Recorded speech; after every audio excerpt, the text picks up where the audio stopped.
seems to have these instruments under his belt. Digitalization, geopolitics,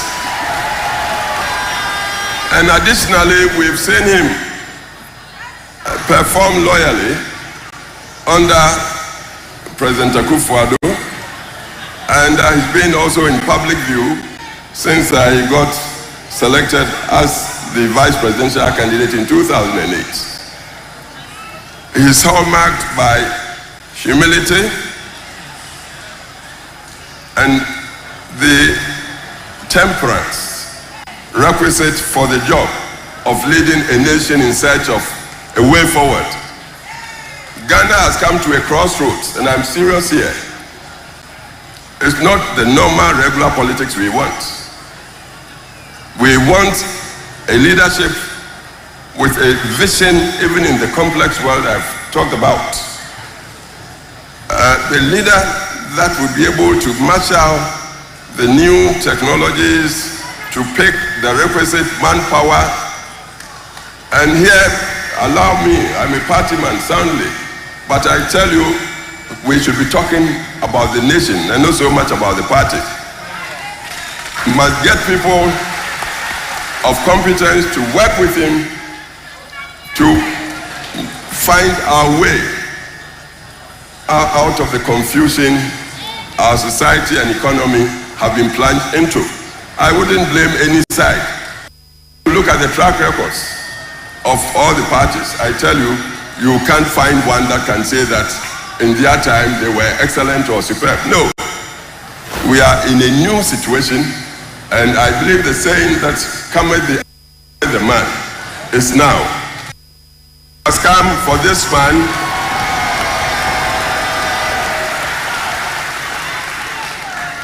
and I like the theme that is posted against the wall. Look at behind the lectern there. Bold solutions for the future. Without the preparations I've talked about, understanding the new technologies and knowing and really committed to your nation to secure a decent and dignified niche in the global context for your nation. That is geopolitics. Without them, I tell you, we will continue to wallow. So I'm witnessing that it seems, look at the field of the arena presidency now, it seems this man destiny for this time Ghana. I'm appealing to the whole nation to give him the chance to come. I have a feeling, I have a very strong feeling, he is truly the man of the moment and Ghana must accept him. So this is it. Thank you very much. A big round of applause for His Excellency the former President John Ajekum Kufuor. And that's a handshake of blessing. Ladies and gentlemen, we are almost ready to receive the leader as he delivers his vision statement. Ahead of that though, Ghanaians have been expressing some expectations.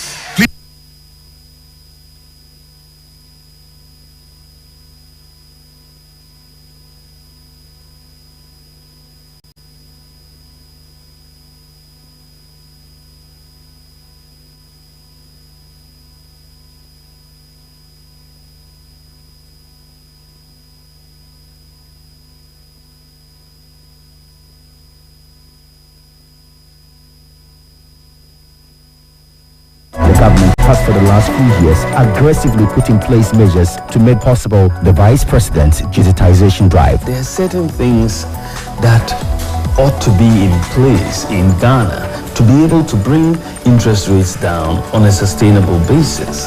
You need to make sure that everybody... Ghanaians eagerly await Dr. Baumia's address on Ghana's next chapter. Expectations are high for bold solutions and a visionary roadmap for the future. People across the country are looking forward to the speech. Let's get on the street and find out. My expectation as a student is that we need more jobs in the country, because as students there are a lot of unemployment in the country, and also there's a lot of brain drains in the country whereby students are traveling to seek greener pastures elsewhere, and it doesn't really help boost or improve the economy of Ghana. Ahead of Dr. Baumia's speech on Wednesday, I'm expecting to see bold solutions. It's been 32 years of Ghana's fourth democracy, and we have not really seen any bold solutions. Me expect to say, taisi no ebe ba fun. Na yesu ye ko jasu a. Na yesu ye nyama tonu. Na eba maye. Na aditonu yesu ya nya kakra ewo so. Oma life no enye comfortable maye. Emaye nkrofo ene ye ejuma kitinkiti no. Otumi ekosro esumaye yesu. Jemi pesa kamete free Dr. Baumia na nse adwuma a one na na do dwuma pa o maye no obeto aso nti say free education law kwan ene ne mansu no omtwetwe po ene light eno na minya ne mmom di nyam pa o makoma mu ne se obeka de oba ono nso beye yem pesa obeye promise de obetumi ayama yen no ommeka se na beye Ghana fo ye nyina so ye ne beje Dr. Baumia wanya wa capital free ke promo free ke mezi free koni ke enyeche ni price na yawo koni ke wo wa nutumo efinye fi easy yawo koni wo se kola bi we amawo enye fi easy yawo encha today la bana government nyala munya nti la zampa Ghana economy ma polo ka tin yo drivers 3 years ni o fila polo resident ta kama wa jama pa polo and because they don't kunya tijale mo se le tijale kini tutuma wane encha o ile they already defeated them by Kamanu to make small died of Bogi, inventing started Catholic to Mama, Catholic passengers, then was like an example, I charging my charge 9 years on the pump.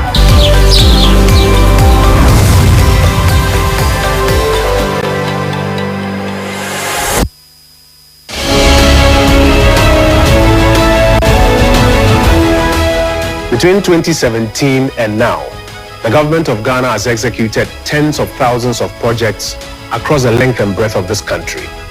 We have used the taxpayers' money to deliver on public goods and services. And the time has come to tell the story and the detail of that story of what has been executed so far.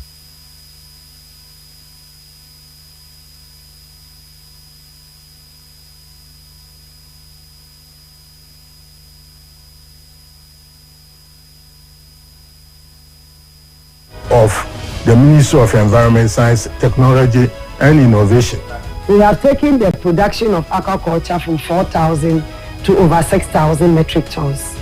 We have worked very hard to make it possible for Ghana to become the headquarters of the Africa Continental Free Trade. We've done a lot. We've completed several years uncompleted Bekwai Hospital. We've also found new oil in the Jubilee Southeast, pumping around 30,000 new barrels of oil to help increase our revenue base as a country. The government, since 2017, has constructed over 40 kilometers of drains. The Tamale Airport is now an international airport. We have upgraded it to international.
parliamentary candidates, former presidential aspirants, members of the diplomatic corps, religious leaders, traditional leaders, CEOs present, invited guests, members of the media, distinguished ladies and gentlemen. 3 months ago, I was elected as leader and flag bearer of the new Patriotic Party to lead the party into the 2024 elections. I am eternally grateful to His Excellency the President, Nana Addo Dankwa, the opportunity to serve as Vice President.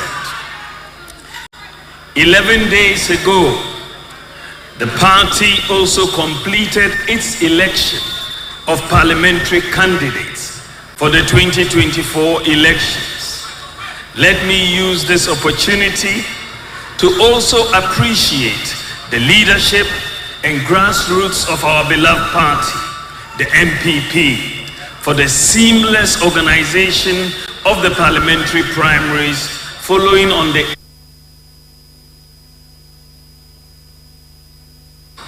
I believe the time has now come for me to speak to you, the good people of Ghana, about my candidature, what we have experienced as a nation, my vision and priorities, and why I believe I am the best candidate for the presidency of this country.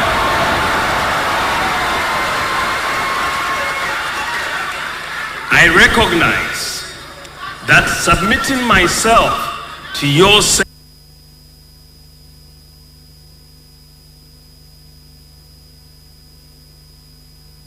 from interviewing for a job, one needs to tell a prospective employer what he has accomplished in his previous job and how he can successfully deliver in the new position he is seeking, which is what I seek to do in this speech. Even though tonight is about sharing my vision and policy priorities, I crave your indulgence to broadly set up the context.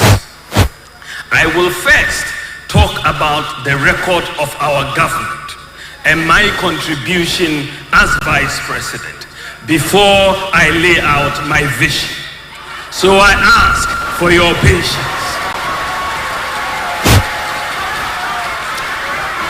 Ladies and gentlemen, when we assumed office in 2017, we were confronted with an economy with declining economic growth, along with several problems and challenges.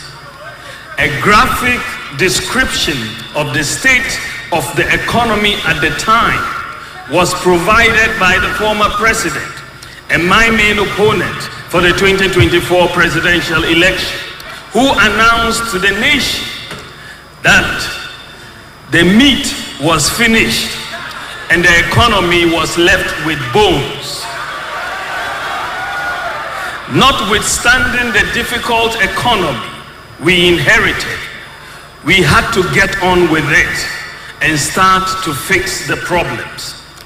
We started with a clear, decisive, and deliberate program to, among other things, stabilize the economy, fix DUMSO, fix the National Health Insurance Scheme, fix the roads, clear the arrears, make education free and accessible, significantly enhance social protection for the vulnerable in society, industrialize our economy, tackle youth unemployment, and empower farmers. Between 2017 and 2019, all the key economic indicators, such as economic growth, agricultural growth, industry growth, interest rates, the fiscal deficit, exchange rate depreciation, and the trade balance were all moving in the right direction. However, between 2020 and 2022, we experienced severe challenges triggered by the pandemic, which brought the world and our country to a thundering halt. We may be tired of hearing it, but there is no avoiding the fact that the COVID-19 pandemic and the Russia-Ukraine war resulted in the greatest economic depression in the world since the 1930s, with most countries recording negative GDP growth. The severity, especially of the pandemic, was captured in the words of the IMF Managing Director, then as, and I quote, "This crisis like no other. This is a crisis like no other. Pandemics don't respect borders. Neither do the economic shocks they cause. The outlook is dire. We expect global economic activity to decline to a scale we have not seen since the Great Depression." End quote. Supply chain disruptions and rising price of oil resulted in major increases in the prices of fuel, freight, and food across the globe. I believe it is worth pointing out that in addition to the external factors, there were two major items of expenditure that are critical to understanding the difficult economic situation we have faced. And these are the banking sector cleanup and the energy sector excess capacity payments that we inherited. Expenditure on these three items, including the COVID-19 expenditure, cumulatively amounted to 50.1 billion Ghana cedis, and this was financed from borrowing. Ladies and gentlemen, the fiscal deficit, which was reduced from 8.4% to 4.1% in 2019, increased to 10.8% in 2020 as a result of revenue declines in the midst of increased expenditures during COVID. In addition, our debt became unsustainable. Along with many emerging economies, Ghana lost access to international capital market financing. This resulted in a balance of payments crisis as Ghana had to continue to honor its debt obligations, energy payments, and the import bill. We faced a serious global and domestic economic crisis. There were many who predicted that we were going to end up like the situation in Sri Lanka, with fuel shortages, food shortages, inability to pay workers, doomsday, anarchy, and chaos. Indeed, Ghanaians were hit hard by rising food prices, increased exchange rate depreciation, and rising fuel prices and rising transportation fares. Bondholders also saw a sharp decline in their net worth following the painful debt restructuring program. We faced very challenging times, but with calm leadership and the support and understanding of the good people of Ghana, we have weathered the storm.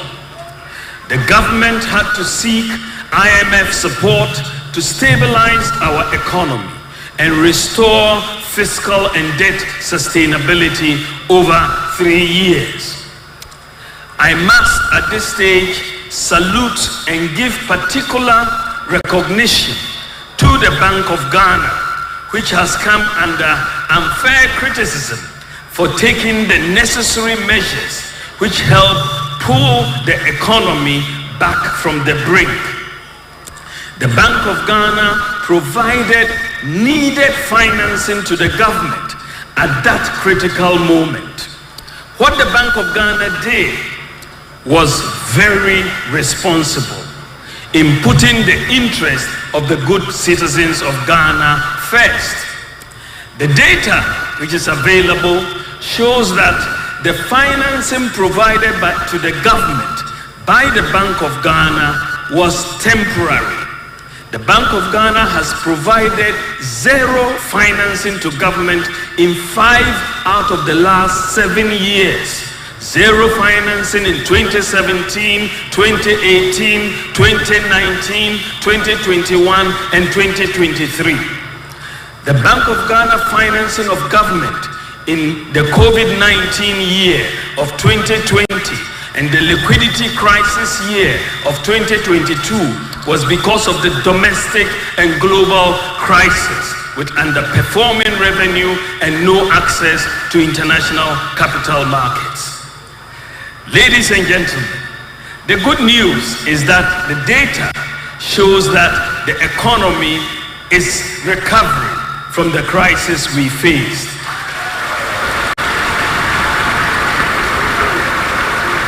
Inflation has declined from 54% in January last year to 23% in December 2023. Economic growth is rebounding, spending is under control, and the fiscal deficit as a percentage of GDP has declined from 10.8% in 2020 to 4.2% in 2023. The debt to GDP ratio, after increasing from 61.2% in 2019 to 76.6% in 2021, has declined to 66.4% in 2023. And the exchange rate depreciation has also slowed down sharply since February 2023. Whereas the exchange rate depreciated by 30% in 2022, between February and December 2023, the exchange rate depreciated by only 9%. Ladies and gentlemen, what is remarkable is that notwithstanding the domestic and global crisis that we have experienced between 2020 and 2022, the economic performance as measured by the key economic indicators such as GDP growth, agricultural growth, industry growth, trade balance, exchange rate depreciation, lending rates, gross international reserves, and jobs. The performance of all these key indicators is better under our government than that of the 2013 to 2016 period, when there was no global crisis. When there was no global crisis. Let me give you 2 examples for the sake of time. You look at agricultural growth, and the stronger GDP growth performance in 2017 to 2022 period is underpinned by a strong agricultural GDP growth, which increased from an average of 2.9% between 2013 and 2016 to an average of 6% between 2017 and 2022. We have done double what we inherited, notwithstanding the crisis. We have made a lot of progress in agriculture, even though there is more to be done. Rice imports, for example, have declined by 45% from 805,000 metric tons to 440,000 metric tons between 2021 and 2023. The goal is to be a net exporter of rice by 2028.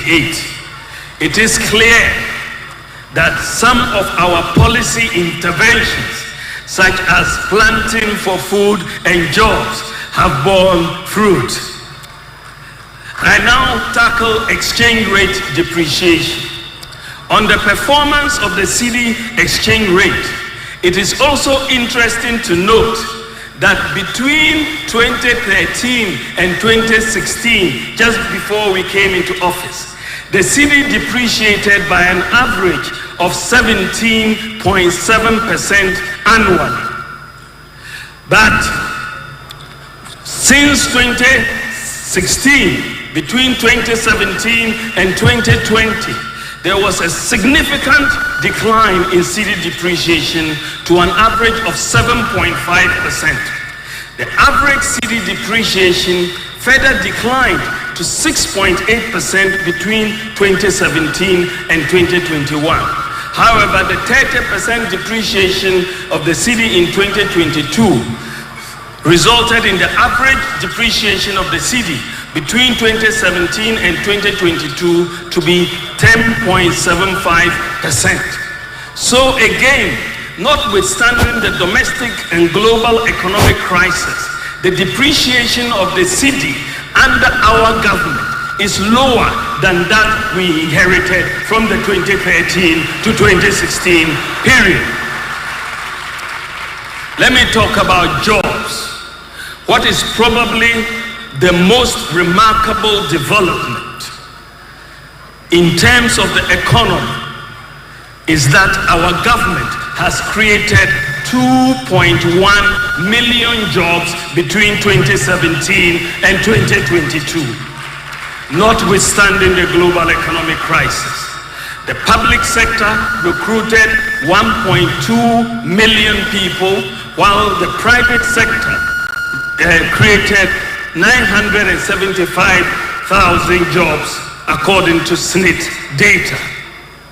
We recruited 100,000 more health workers, 100,000 more teachers. We more than doubled the fire service personnel and so on. Our government clearly has created more jobs in the last 7 years than any other government in the Fourth Republic. This is truly remarkable under the circumstances, even though we still have to create more jobs. Ladies and gentlemen, clearly, notwithstanding the economic crisis, this government has been able to steer the ship of the nation away from catastrophe.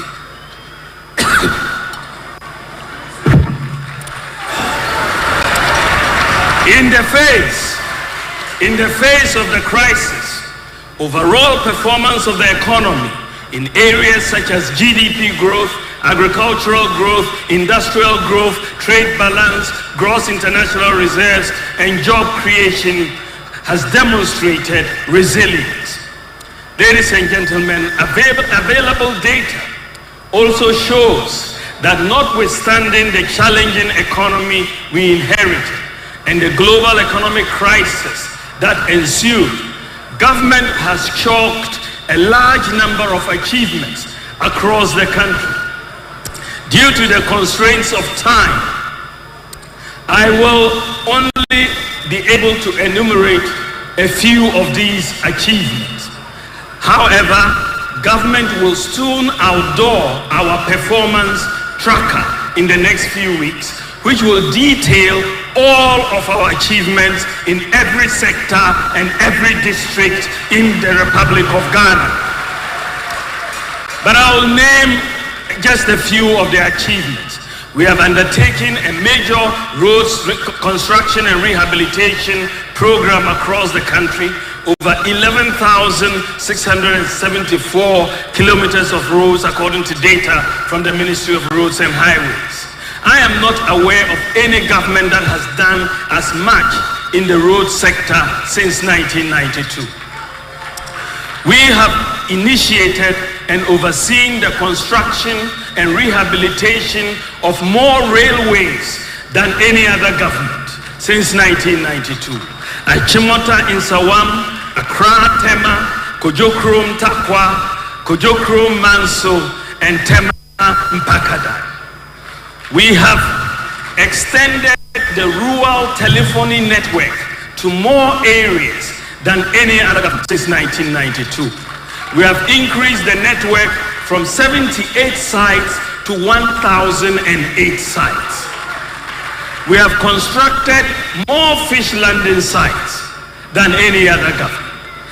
Exim, Dix Cove, Moree, Mumford, Teshi, Keta, Osu, Ekumfi, and Mfansiman.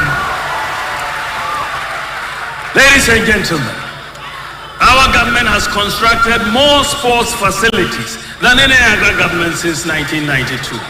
We have completed 6 new multi-purpose sports stadia and 4 ongoing in each of the 10 regions, all 10 old regions. We completed the University of Ghana Stadium in Legon, built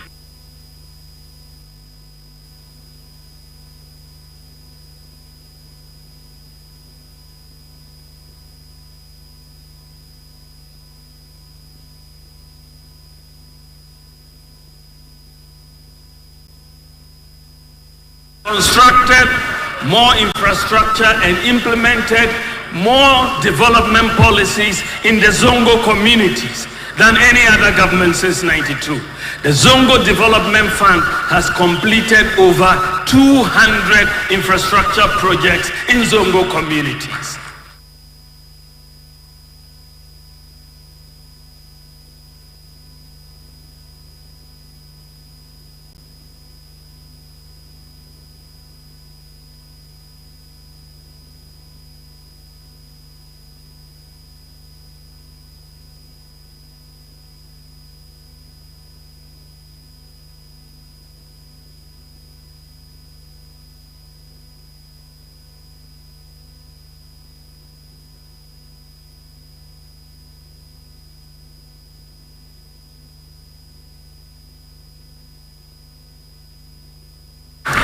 We have also extended NHIS coverage to childhood cancers and hydroxyurea medicine for sickle cell patients. Ladies and gentlemen, we provided free electricity to Lifeline consumers and a 50% discount to other consumers for a whole year during COVID-19. It is important, and it is very important that you hear this, that between 2009 and 2016, the average annual increase in the electricity tariffs was 50% a year between 2009 and 2016. Average annual increase was 50% a year. Between 2017 and 2023, on the other hand, the average annual increase has been 11.1%. This is the lowest average annual increase in end user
Gentlemen, I want to go digital now.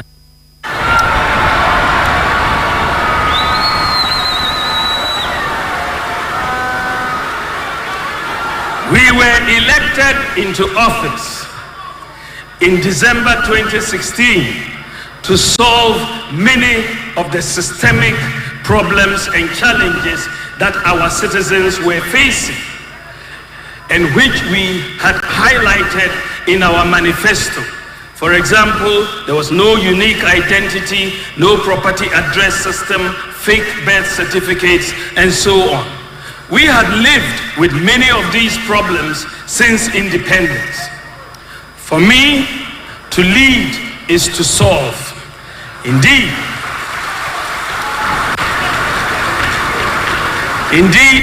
all my adult life, my biggest motivation is about finding solutions. Solutions that improve lives. Solutions that make public services efficient and accessible. Solutions that make society progress. Solutions that protect the public purse. Solutions that make our businesses competitive.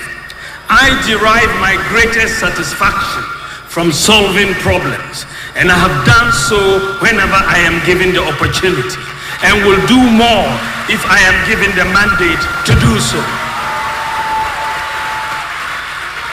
I had long held the view that many of these problems facing the economy could be resolved through digitalization. In fact, in my 2010 book on monetary policy and financial sector reform in Africa, I proposed digitalization, amongst others, as the way forward for African countries. So when we assumed office in 2017, as Vice President, I made the decision, with the blessings and support of the President, to focus on the critical but underdeveloped systems that would expand the economy, improve systems, and create jobs through digitalization. Therefore, as the Finance Minister oversees the budget through fiscal policy, the Governor of the Central Bank also focused on monetary and exchange rate policy, I focused on the complementary data and systems improvement that would ensure the ease of doing business and change the fundamentals of the economy, making it more dynamic and responsive to modern trends, and the management of it more scientific and efficient. Ladies and gentlemen, I was thankfully appointed as chairman of the economic management team. As a subcommittee to cabinet, we do not have any decision-making powers, but I am very proud of the quality of advice we have been providing over the years to cabinet. As Vice President, I was asked by the President to assist in solving some of the problems that were inhibiting the transformation of Ghana's economy. My approach was to help formalize the economy through digitalization, as stated in our 2016 manifesto. This is why my office has had oversight responsibility for many of the government's digitalization projects. We can only build a vibrant nation if we have strong systems and institutions that work. Very soon, artificial intelligence will transform the world. How are we preparing Ghana for this new phenomenon? I will now come to how we are using digitalization to transform the economy and preparing our society to be competitive, as Africa is busily becoming the largest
Ladies and gentlemen, a major problem that we had as a country was the absence of a unique identity for citizens and residents. With oversight from my office, the National Identification Authority moved very quickly with the issuance of the biometric national ID cards, the Ghana card, to the population. The Ghana Card project was initiated by President Kufuor. So far, some 17 million people have been enrolled on the Ghana Card by the NIA. I would like to note that between 2007 and 2016, only 900,000 Ghana cards were issued. With the Ghana card, the identity of the people, even dead people, can be established using their fingerprints. With the Ghana card, every Ghanaian, regardless of locations or status, whether rich or poor, now can be officially registered and recognized as a Ghanaian. Before this, it was possible for someone to be born, live, and die in Ghana without ever being registered. Identity fraud, age cheating, football age, people cheating on their retirement age, fake birth certificates, fake passports will no longer be possible with the Ghana card. Today, because your Ghana card is linked to your bank account and your SIM card, people cannot just go and borrow money from the bank and disappear and appear with a new name as used to happen, and this led to higher interest rates. The Ghana card can also be used to travel from abroad into Ghana from 44,000 airports in the world. The Ghana card is a major element in many of the digitalization initiatives that we are undertaking. That is why its successful implementation has been so important to me.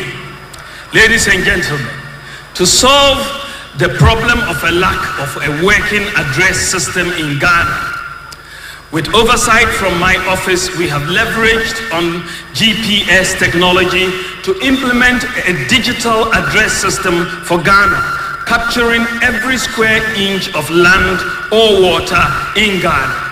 Today, every property in Ghana has a unique digital address, along with street names and house numbers. And finding directions to any location is now very easy.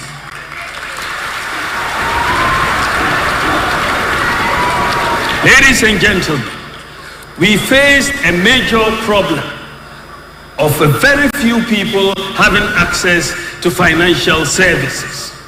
To solve this problem, I championed the implementation of mobile money interoperability. Mobile money interoperability has made it possible to transfer money seamlessly across different mobile money providers and between bank accounts and mobile wallets. Today, because of mobile money interoperability, you can transfer money from a customer of one mobile money service provider to a customer of a different mobile money service provider, and also make payments from your mobile money account into any bank account, and you can receive payments from any bank account into your mobile money account. Ladies and gentlemen, you can do this 24 hours a day.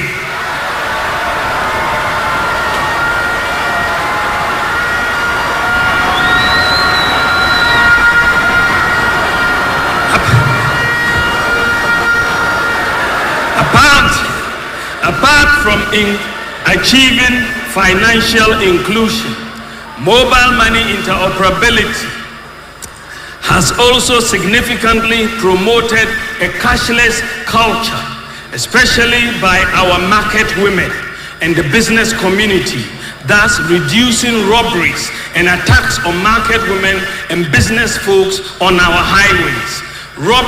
Armed robbers used to attack vehicles carrying traders, knowing they were carrying cash. But now, many traders don't carry cash because they keep their monies on their mobile wallets for seamless transactions wherever they are. Today, because of mobile money interoperability, you can also receive remittances from abroad directly onto your mobile wallet without the need to go to a bank or Western Union money transfer.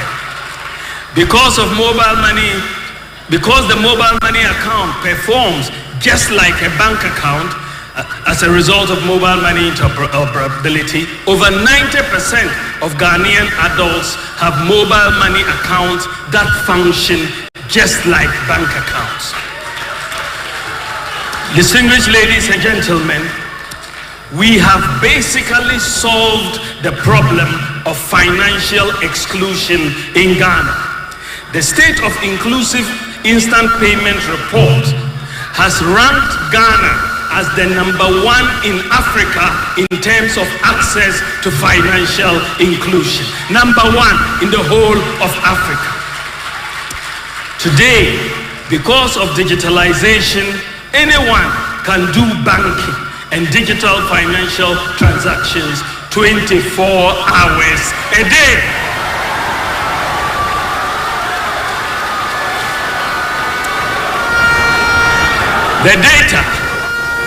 The data shows that at the end of 2016, the total cumulative value of mobile money transactions was 78.5 billion Ghana cedis at the end of 2016.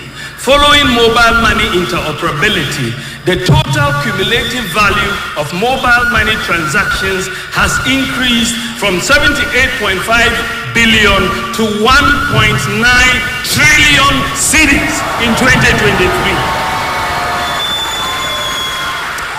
Therefore, between 2016 and 2023, following mobile money interoperability, Momo transactions have increased by 2,335%, a 23-fold increase. This is why Ghana continues to be the fastest growing mobile money market in Africa.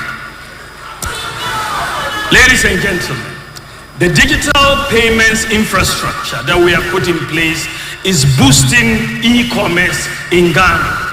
Businesses are booming over Instagram, Facebook, Twitter, and so on.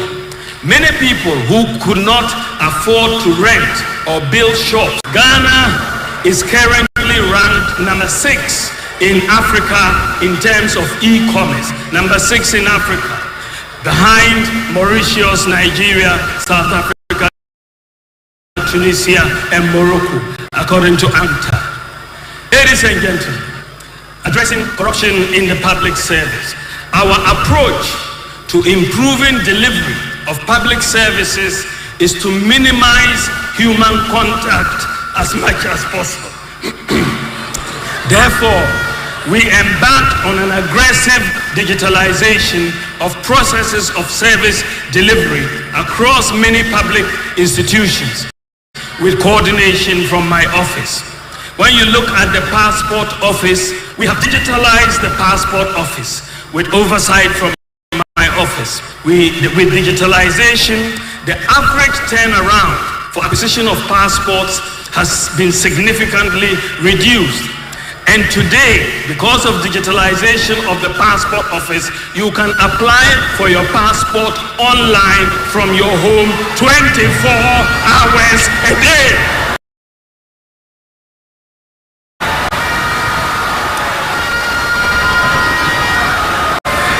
The digitalization of the passport application process has resulted in a major increase in the number of passports processed annually, as well as the revenue yield to the passport office.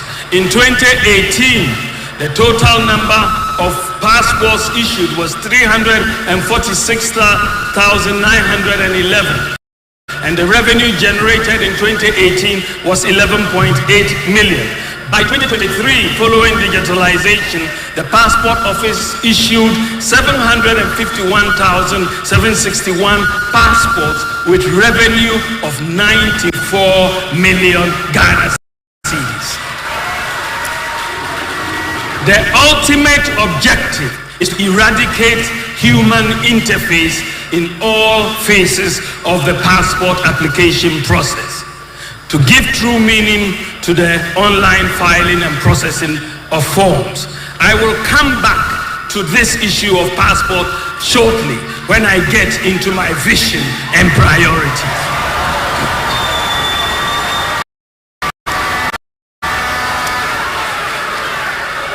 Then we went to the ports.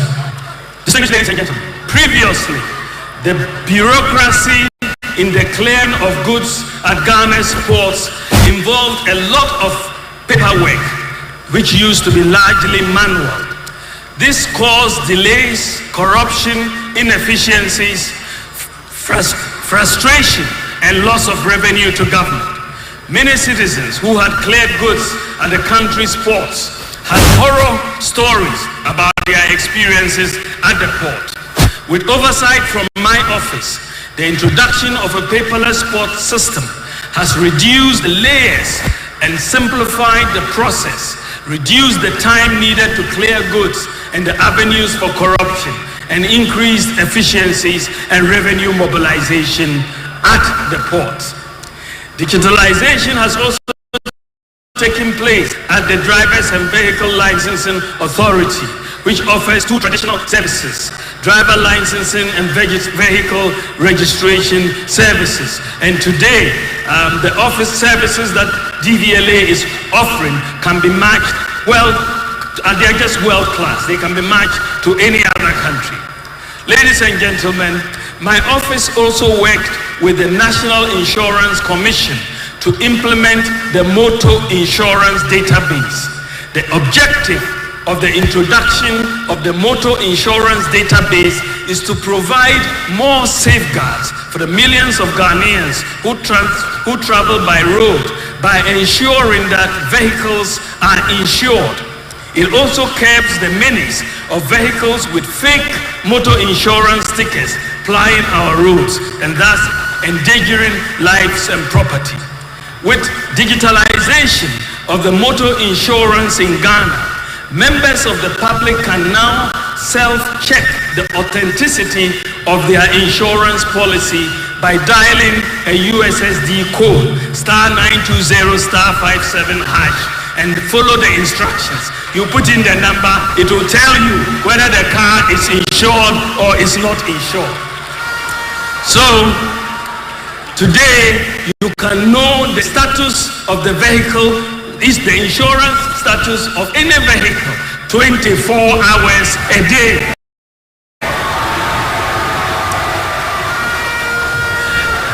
Today, because of digitalization, you can also apply for insurance for your vehicle on your mobile phone and receive your insurance sticker electronically. And you can do this 24 hours a day.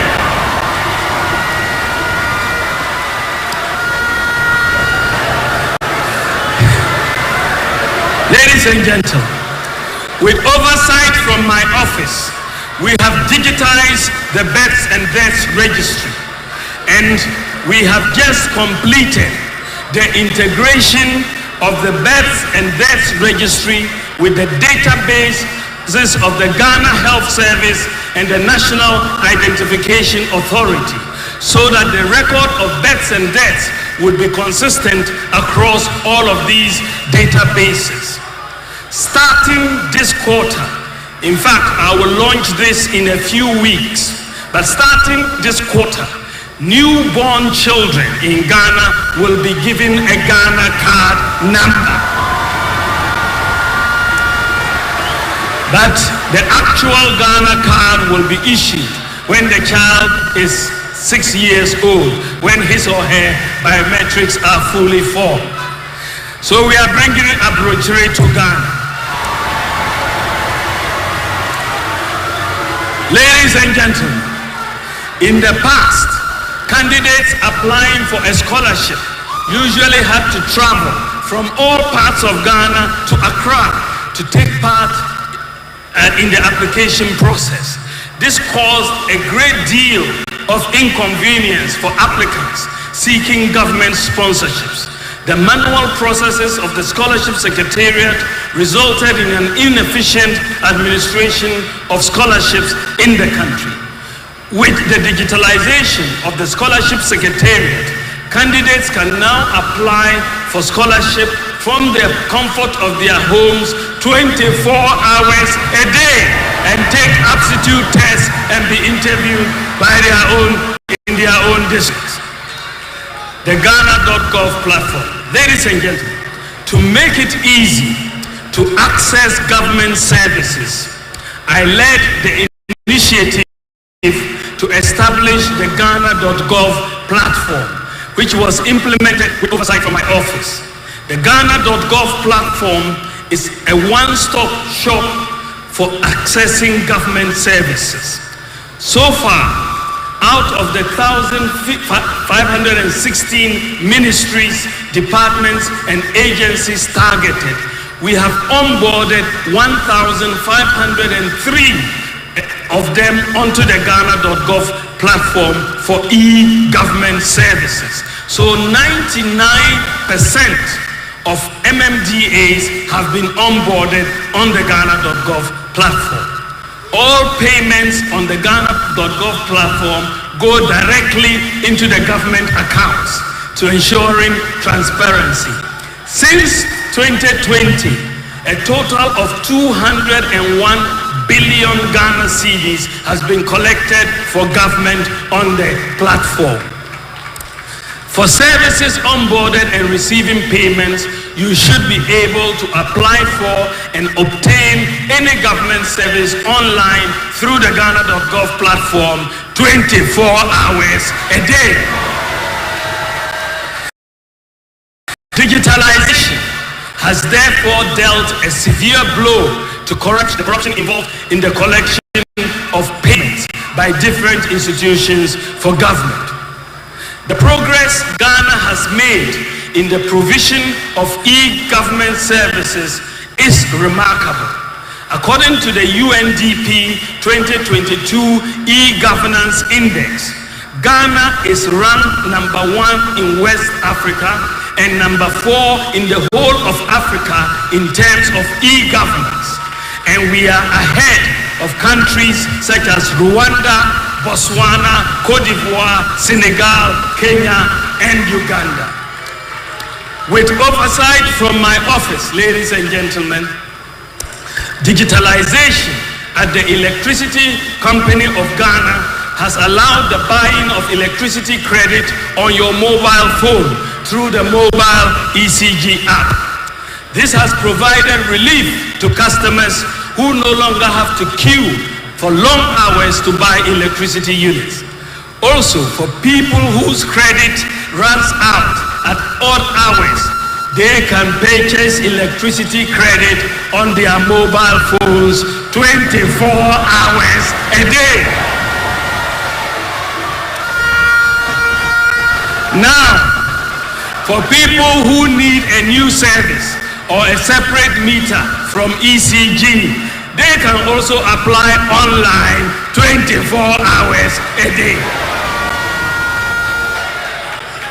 3.5 million people are on the ECG app. And as a result of digitalization, ECG's monthly revenue collections have increased from 450 million Ghana cedis a month to 1.2 billion Ghana cedis a month. Ladies and gentlemen, Ghana has a major challenge in the area of domestic revenue mobilization. The tax to GDP ratio is about 14%, compared to 27% for South Africa and 34% for the advanced OECD countries. Most adults in Ghana are outside the tax net, and compliance is very low. At the beginning of 2017, only 4% of the population of Ghana had tax identification numbers. To increase the number of people with tax identification numbers, I propose that we designate the Ghana card as the tax identification number. In doing this, we have increased the percentage of adults with tax identification numbers from 4% to 85%. It is now incumbent on the GRA to use this database in tax collection to broaden the tax net. Furthermore, ladies and gentlemen, with oversight from my office, the SNIT, National Health Insurance, GRA, Controller and Accountant General Payroll, DVLA, SIM cards, and bank accounts have all linked to the NIA database linked to the Ghana card. Today, your SNIT number is your Ghana card number. Your NHIS number is your Ghana card number. Your TIN number is your Ghana card number. The integration of the database is allowing us to successfully weed out ghost workers on payroll. A biometric audit of the National Service Scheme payroll found about 44,707 ghost workers and potential ghost workers between 2022 and 2024. And this has saved Ghana a total of 356 million Ghana cedis. Also, SNIT has suspended payment of 480 million Ghana cedis to 29,000 ghost pensioners using the Ghana card system. Ladies and gentlemen, we have also recently integrated the Controller and Accountant General Payroll database with the NIA database to eliminate ghost workers on government payroll. Through digitalization, we have finally been able to solve the long-standing problem of ghost workers on government payroll. Ladies and gentlemen, many people, including highly educated people, find the process of filing taxes complex.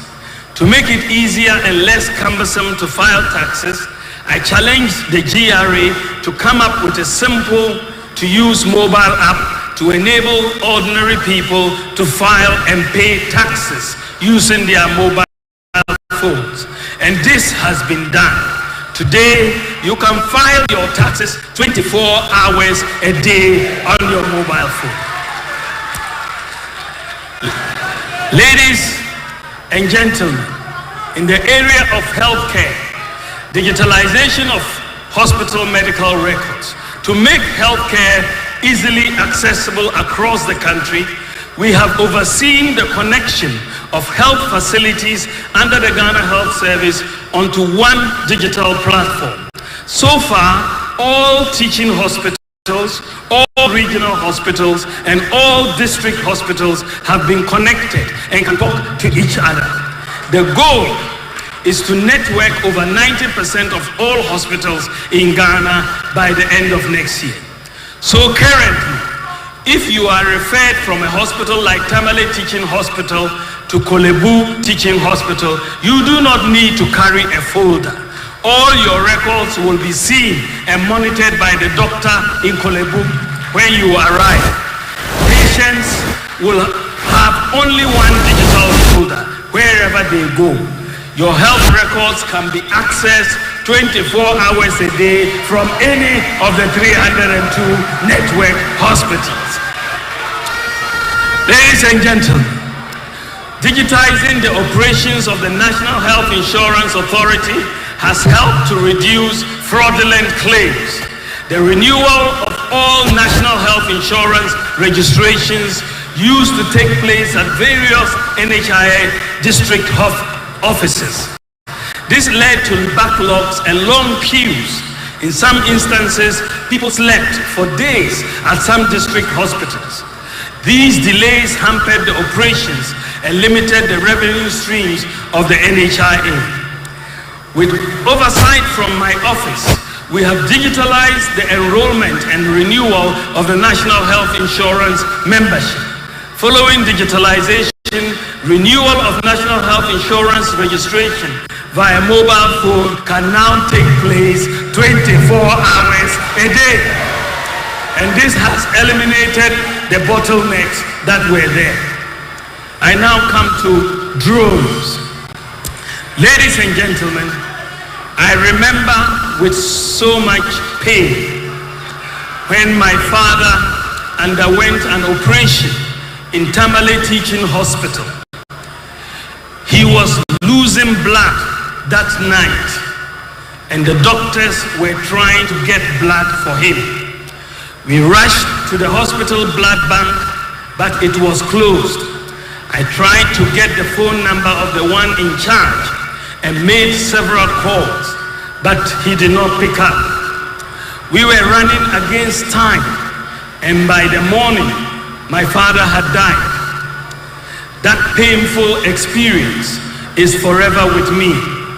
So when I heard about zipline drone in an emergency, I was determined to get it for Ghana, to save many lives that are needlessly lost.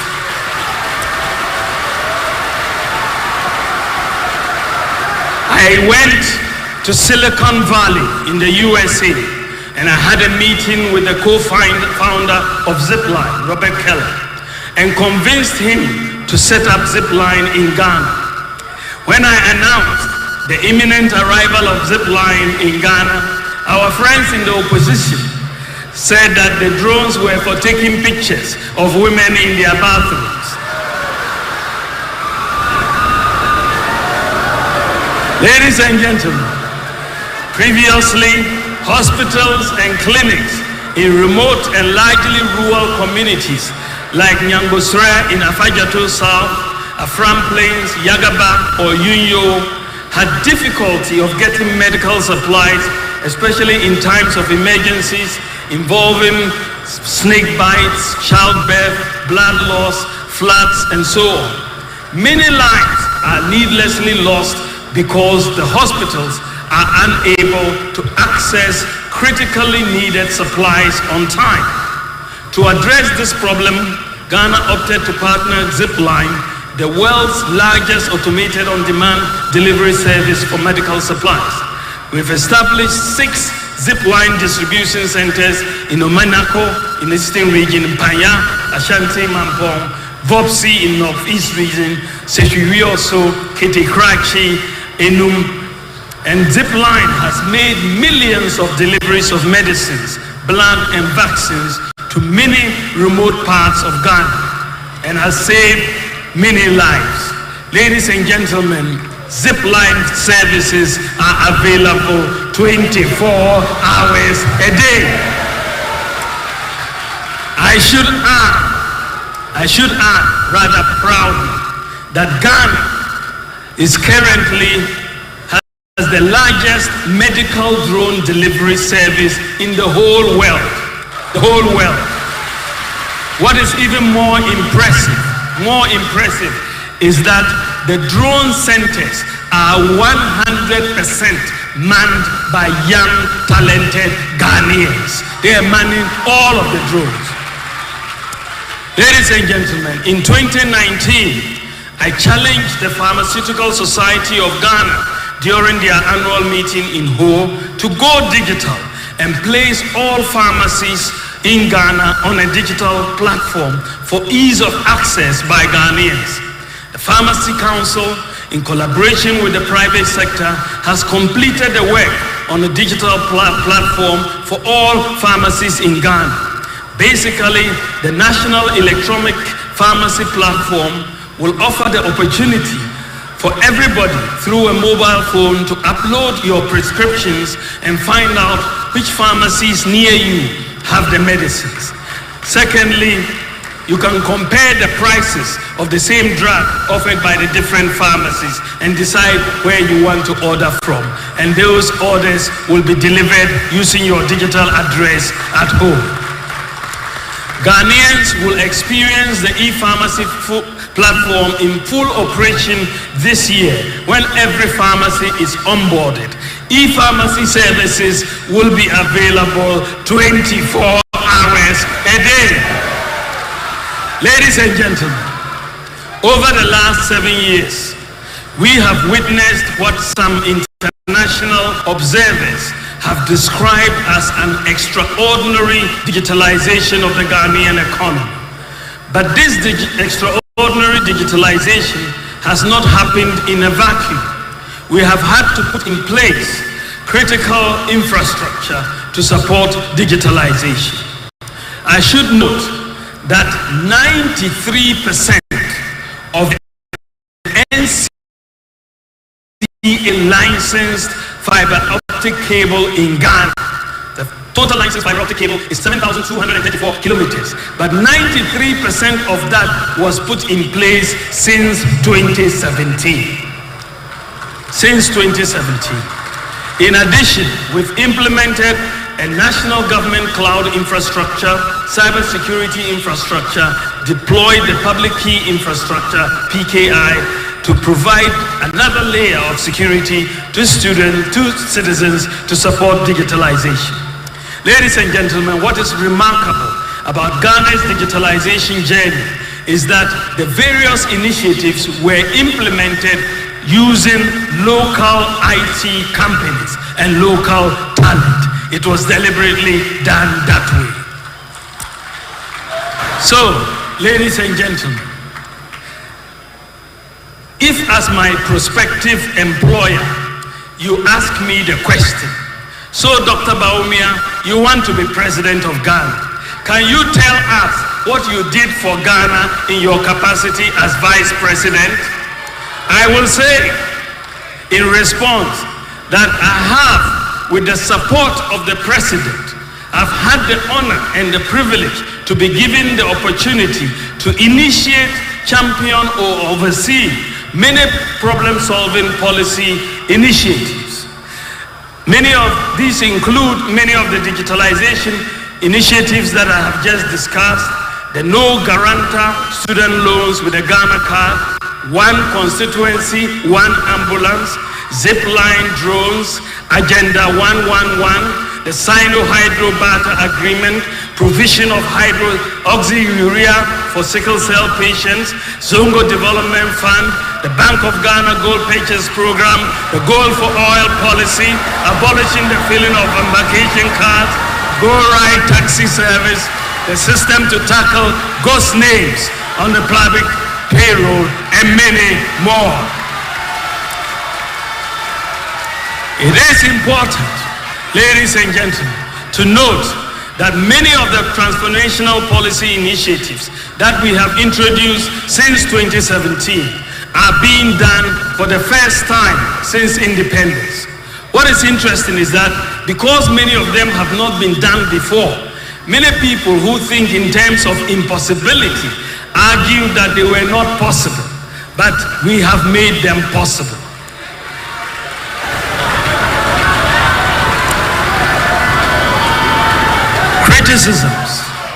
Criticisms and name calling eventually gave way to reality as the nation is greatly benefiting from these initiatives. What we have been able to accomplish so far shows that it is possible for Ghana to achieve many things that some believe to be impossible. It is possible if we put our minds to it. We need to break the shackles of impossibility and embrace the mindset of possibility. Ladies and gentlemen, I now come to my vision.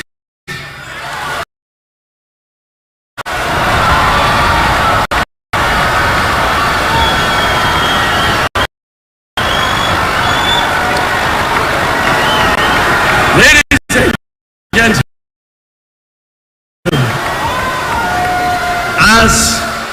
as vice president, I am like a driver's mate. But by the grace of God, if you make me the president, I will be in the driver's seat with constitutional.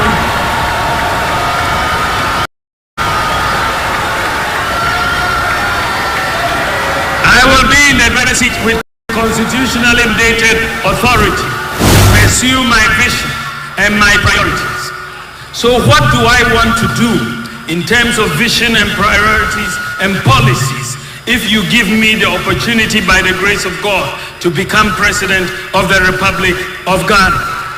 Ladies and gentlemen, in this regard, I have been engaged in a lot of consultation and doing a lot of thinking in the last few months about the lessons of the last 7 years, as well as my vision and priorities as I seek to become President of the Republic of Ghana.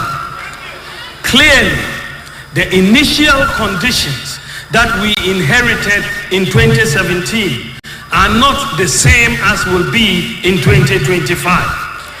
Therefore, my priorities will be different. We have done many good things, and I will be seeking to build upon them. My vision, ladies and gentlemen, is to create a tent big enough to accommodate all our people, to tap into the resourcefulness and talents of our people, irrespective of our different ethnic, political, and religious backgrounds, to channel our energies into building the kind of country that assures food, self-sufficient, safe, prosperous, and a dignified future for all Ghanaians.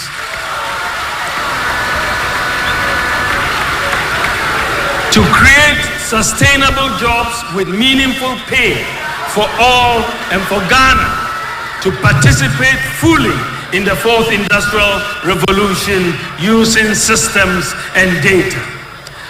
To realize this vision, we must have a mindset of possibilities and not impossibilities. The challenges we must overcome as a country are too important to let our political differences derail us. There is a critical failure of mindset that manifests itself in the absence of core values, patriotism, and principles within our society. We need to invigorate the can-do spirit of the Ghanaian, to believe that we can do better than we have ever imagined if we put our minds to it. For example, our student from Mamfi Girls High School, Prempeh College, have won international robotic competitions against their peers in the US, Germany, and South Korea. We must apply the same mindset of beating the world in robotics, singathons, and cookathons to every sphere of economic activity. We must believe that it is possible.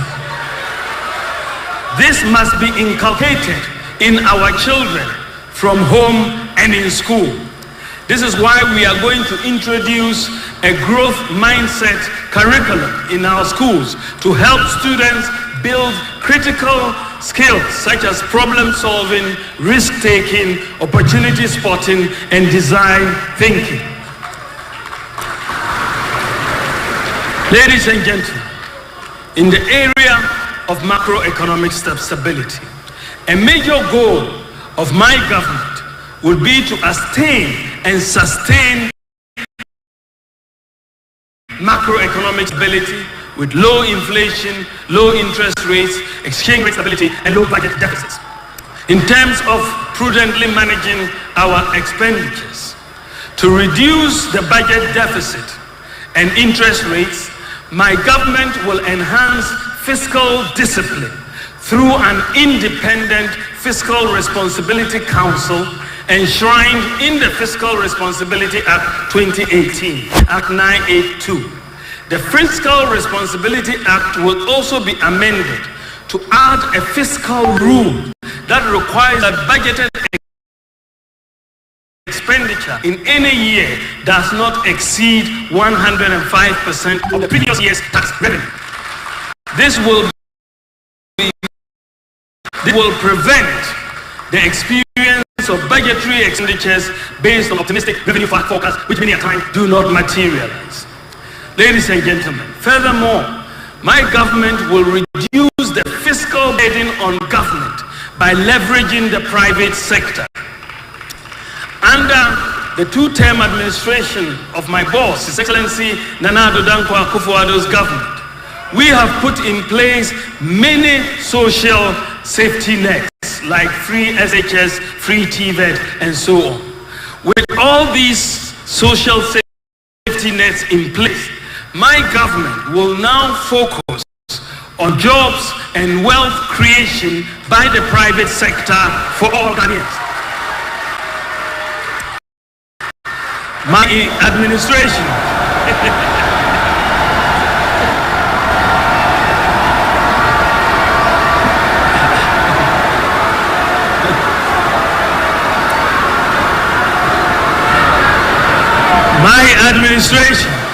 thank you, will incentivize the private sector to complement government in the provision of many infrastructure and other services to reduce government expenditure and improve maintenance. The private sector will be encouraged to build roads, schools, hostels, and houses for government to rent or lease to hold. The demand for roads construction is massive, and this has historically placed a huge burden on the budget. I believe that the private sector should finance the construction and maintenance of roads through PPP concession arrangements. Also, the government will move towards leasing rather than purchasing vehicles, printing equipment, and so on. The private sector will have the responsibility for maintaining the vehicles and the equipment. With this approach, government can save very significant outright cash out expenditure annually from various items across different ministries, departments, and agencies. This policy will energize the private sector and create many jobs. Enhancing the role of the private sector, along with fiscal and administrative decentralization, improving our systems and the way our institutions function will lead to greater efficiency, cutting waste and ensuring value for money in procurement. The move towards private sector provision of many public services would create the fiscal space of at least 3% of GDP annually. This represents a major paradigm shift. Additionally, an efficient system of governance will require even fewer ministers. I would have, therefore, no more than 50 ministers and deputy ministers. Ladies and gentlemen, I want to talk about our tax system. To increase government tax revenue, we have to reform and refocus the Ghana Revenue Authority towards broadening the tax base. Unfortunately, the pressure that is placed on GRA staff to collect revenues makes them focus on existing taxpayers. Sometimes they even have to go and sit in people's shops to monitor sales, a process known as invigilation. In fact, many businesses feel harassed by this process and the constant audits of their operations. So this has to stop. We must strike the right balance between collecting revenue and allowing businesses to thrive. Our job is to protect the productive forces.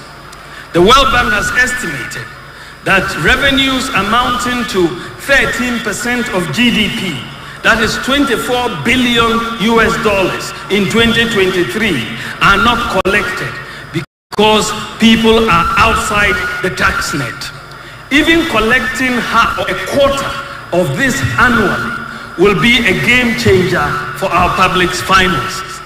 To do this, we need to inculcate and enforce a culture of people filing their tax returns. Incentives must be provided to encourage people to file their tax returns even if they will pay zero taxes. We need a fresh start. The current tax regime has been with us since independence, and it has failed us. Many people do not pay taxes, including property taxes. Too much discretion results in corruption. We want a tax regime that is easy to understand, easy to comply with, and easy to enforce, and that is not subject to so much discretion. Many individuals and businesses find our tax system cumbersome and confusing. My administration will introduce a very simple, citizen and business-friendly flat tax regime. A flat tax of a percentage of income for individuals and SMEs, which constitute 98% of all businesses in Ghana, with appropriate exemption threshold to protect the poor. With a new flat tax regime, a tax return should be able to be completed in just a few minutes. We will also simplify our complicated corporate tax system and VAT regime. To start the new tax system on a clean slate, my government will provide a tax amnesty, that is a complete exemption from payment of taxes for a specified period and waiving the interest and penalties up to a certain year to individuals and businesses for failures to file taxes in previous years, so that everybody will start afresh.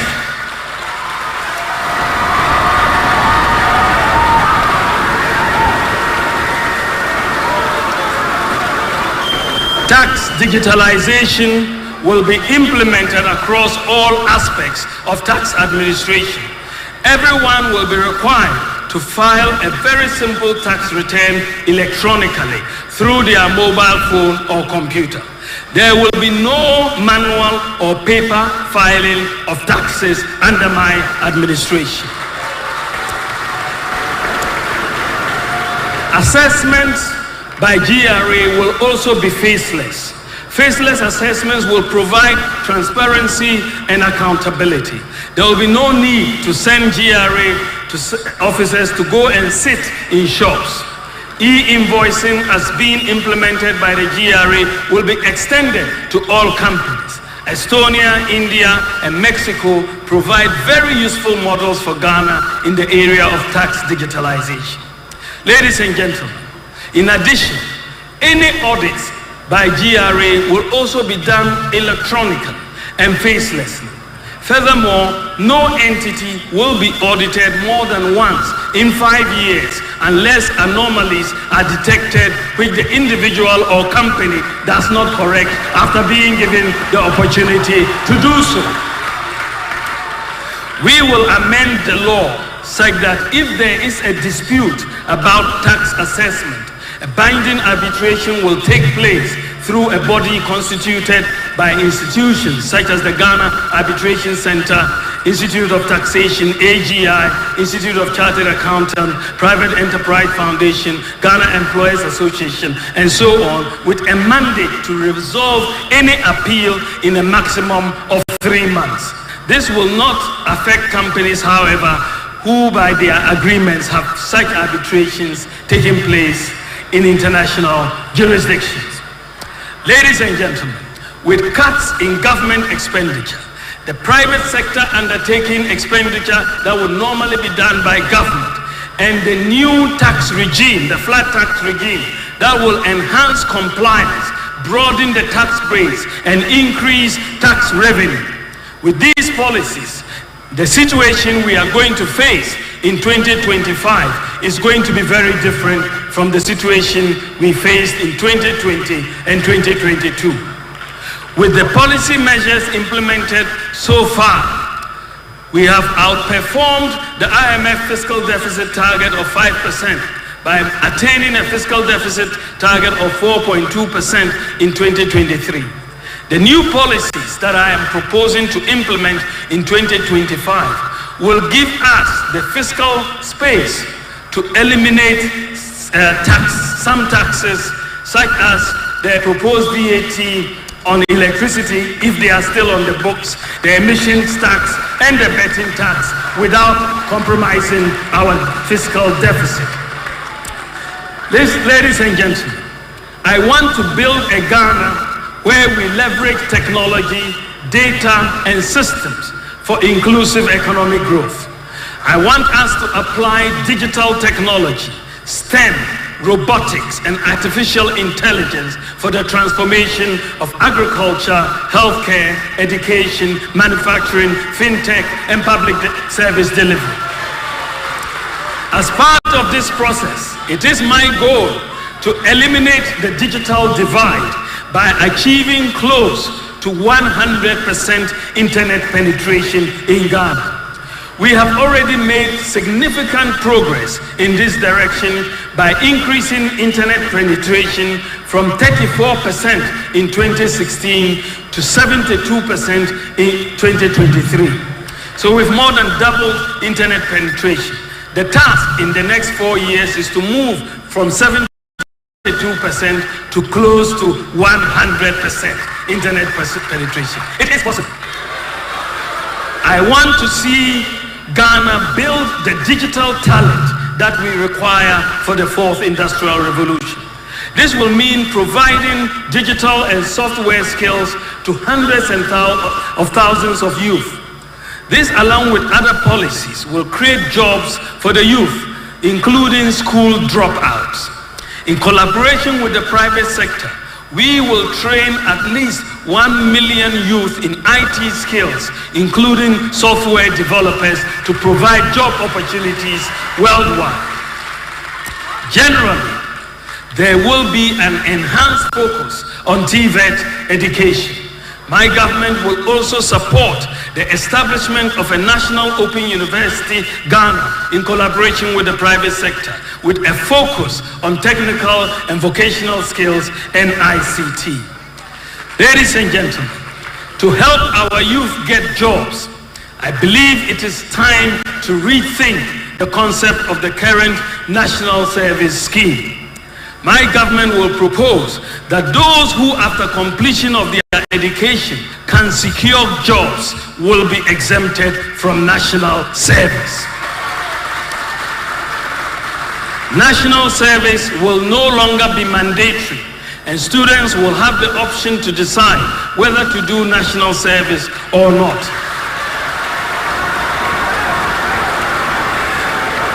This will also encourage companies to go to the campuses to recruit annually.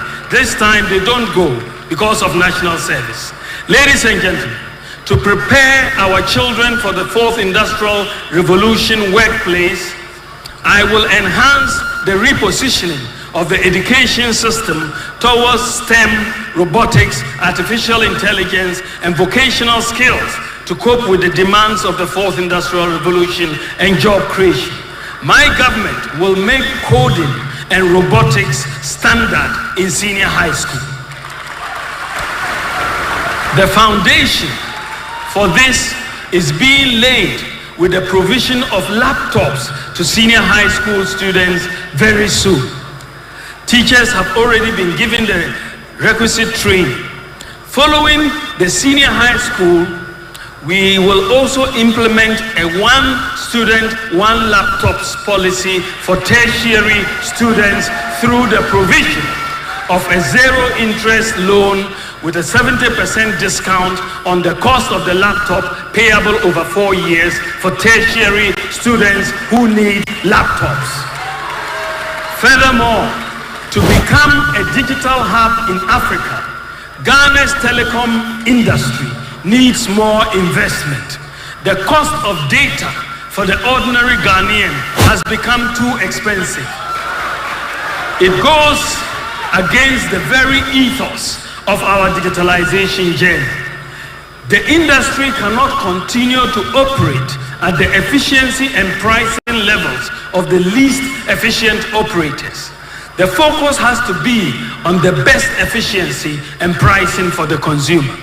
I commit to working with the industry players in setting clear policy guidelines that will remove any investor uncertainty and difficulties in business planning, including the expeditious allocation of spectrum, driven more by the goal of enhancing digital inclusion and less by revenue consideration. Another area I want to tackle is reducing the cost of living. Ladies and gentlemen, a major priority of my government will be to reduce the cost of living. The cost of living in the world has increased massively following the COVID pandemic and the Russia-Ukraine war. Global inflation has increased from 1.55% in 2016 to 8.7% at the end of 2022. That is average. This is a 5-fold increase. In particular, the increase in the cost of living has been driven by increases in food prices, energy prices, housing rents, and transport prices. Therefore, any attempt to reduce the cost of living on a sustainable basis must tackle agriculture, energy, housing, and transport prices. And that is exactly what I am going to do. I want a Ghana where we attain food security through the application of technology and irrigation to commercial large-scale farming. We will also promote the use of agricultural lime to reduce the acidity of our soils. We will enhance soil fertility and get more yield from the application of fertilizer. Ghana has an abundance of limestone to do this. I will also prioritize the construction of the Palugu Dam by using private sector financing to crowd in grant funds. My administration will also work to reduce the cost of public transport between 30 and 40% with the adoption of electric vehicles for public transportation. The pricing formula is dominated by two variables: the price of fuel and the price of spare parts. Electric vehicles do not use petrol or diesel, and the spare parts are minimal. That is what will bring down the fares for electric vehicles. More importantly, transport fares for electric vehicles will be stable, and the constant and large increases of fares that we have been witnesses will become a thing of the past. Under a housing for all policy, I will also have a major focus on the provision of public housing in the same manner that Singapore did. We will partner with the private sector to build large housing estates, as we have started doing, without the government having to borrow or spend. Also, the National Rental Assistance Scheme, which is working so well, will be enhanced to deal with the problem of for rent advance of 2 years and more. Ladies and gentlemen, as part of the effort to reduce the cost of living, my government will implement policies to have energy self-sufficiency at reduced cost through solar and other renewables with the application of market efficiency to the energy market. We will diversify the generation mix by introducing 2,000 megawatts of solar power and additional wind power through independent power producers to reduce our dependence on oil and gas by the end of my first term in office.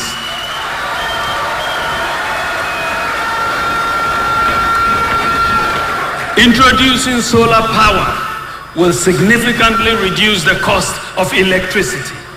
The fact that the current residential, commercial, and industrial consumers' power is still neither reliable nor competitive is the testament that the regulatory and administrative measures so far implemented have not fully achieved the objectives we have set for ourselves in dealing with the legacy issues we inherit. Therefore, like the telecom market, we shall work to bring efficiency of markets and expand competition from the more private sector participation in generation and retail. With reliable and cost-competitive power, we will attract more manufacturing capacity into the country, create jobs, improve services, export more products, and support our AfCFTA strategy to improve the participation of Ghanaian industries in intra-African exports and trade. Ladies and gentlemen, to assist in the transition to green energy, my government will abolish import duty on solar panels so that we can bring in more. I now turn to our natural resources. Ladies and gentlemen, as president, I will usher into Ghana a golden age for the maximization of the benefits from our natural resources like gold, lithium, bauxite, and so on. The key to doing this is value addition and Ghanaian ownership. We need a new paradigm in natural resource contracts. Some of the key policies I will implement to maximize our benefits from our natural resources will include the formalization, regularization, and regulation of environmentally sustainable small-scale mining. About 1 million people are engaged in small-scale mining in Ghana. Our goal would be to help grow small-scale mining companies into large-scale companies with capacity building and assisting them to access finance for acquiring equipment. We intend to create many millionaires in the small-scale mining industries. My government will support the Minerals Commission and key stakeholders to formalize the artisanal and small-scale gold mining sector with the objective of ensuring that activities of the entire value chain are sustainably and responsibly done, so that most of the gold produced by this sector can be sold to the Bank of Ghana and be eligible to be part of Ghana's gold reserves at the central bank. In line with this, we will license all miners doing responsible mining. District mining committees, including the chiefs, will provide initial temporary licenses to the miners. As long as miners mine within the limits of their licenses, that is, no mining in river bodies and so on, as long as they mine within the limits of their licenses, there will no longer be any seizure or burning of excavators.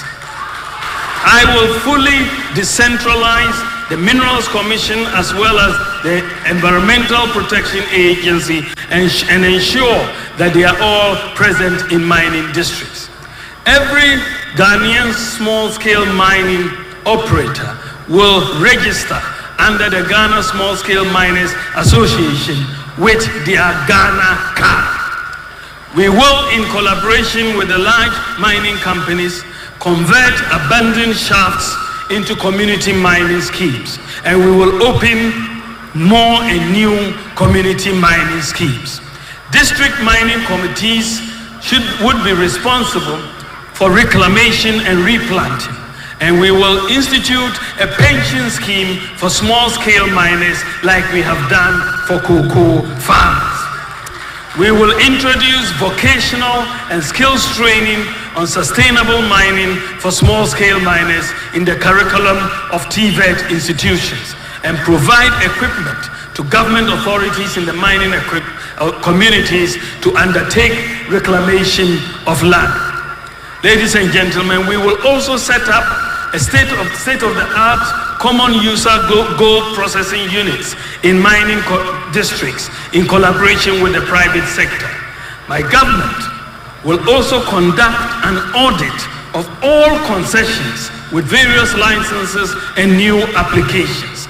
This will allow government to know licenses that have expired and non-compliance with licensing conditions. To encourage exploration, I will abolish the VAT on exploration services, like I say, to encourage more exploration. We will establish, in collaboration with the private sector, a minerals development bank. Just as we have a Greek development bank for agriculture, we will have a minerals development bank for the miners. To support the industry, we will establish through the private sector the London Bullion Market Association certified gold refinery in Ghana within 4 years.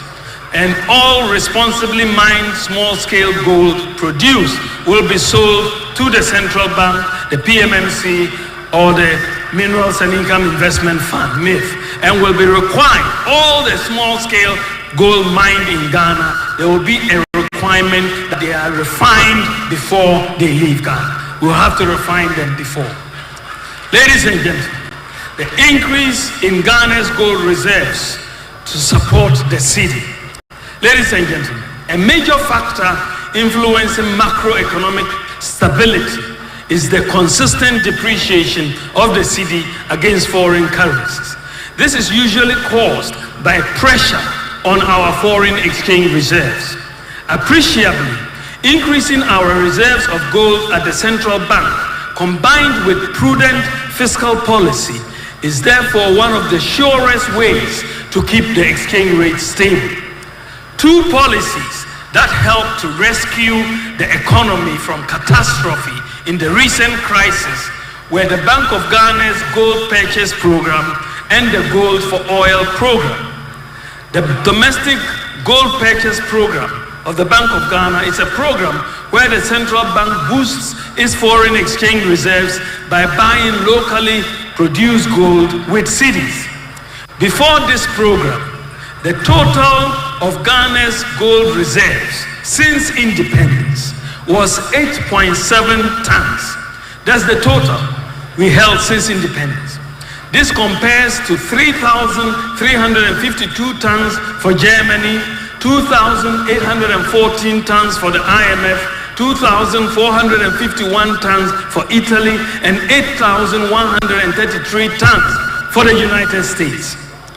It did not make sense to me that Ghana, the largest gold producer in Africa, will have some of the slowest holdings of gold reserves in the world. So I proposed to the Bank of Ghana to start a gold purchase program. The Gold for Oil program, on the other hand, allows the payment for oil imports with gold. So importers provide cedis which the Bank of Ghana uses to buy gold and pays the suppliers of the oil. This reduces the pressure on Ghana's foreign exchange reserves and stabilizes the rate. Ladies and gentlemen, it will interest you to know that since this program started, the Bank of Ghana has purchased 26 tons of gold at $1.73 billion. The government of Ghana's Gold for Oil program, which also started in late December 2022, has purchased 16 tons of gold at $1.06 billion that has been available for the import of petroleum products. Together, the Gold for Reserves and the Gold for Oil programs have unlocked $2.79 billion to meet external payments of the country in just over a year. These two policies have allowed us to build foreign exchange reserves and pay for critical imports like fuel, stabilize the exchange and stabilize the exchange rate.